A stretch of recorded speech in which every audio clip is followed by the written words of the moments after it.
नमस्कार मित्रांनो. 5 जुलैच्या प्रोमध्ये चारूच्या डोक्यामध्ये एवढा राग असतो की तिला झोपच येत नाही. लाली कांताला म्हणते, तुम्ही नका जाऊ ना, इथेच झोपा. कांता म्हणतो, नको नको लाले, मला जायला पाहिजे. तो काही लालीचं ऐकत नाही आणि निघून जातो. लालीला आता चारूची खूप भीती वाटत असते, पण ती कशीबशी झोपण्याचा प्रयत्न करते. आता तिला झोप लागते, पण तिच्या हाताला कुणीतरी मारत असतं. लाली रागात म्हणते, ओ काय आहे? आता चारू तिला जोरात ओढत म्हणते, लाली आत्या.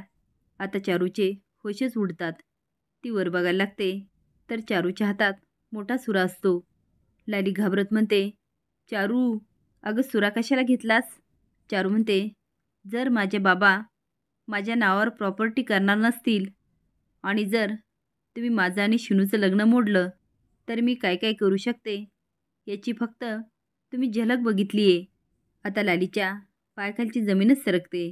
ती बोलायचा प्रयत्न करते, पण तिच्या तोंडातून शब्दच फुटत नाही. तर तुम्हाला काय वाटतं, लालीची अशीच जिरवायला हवी होती का?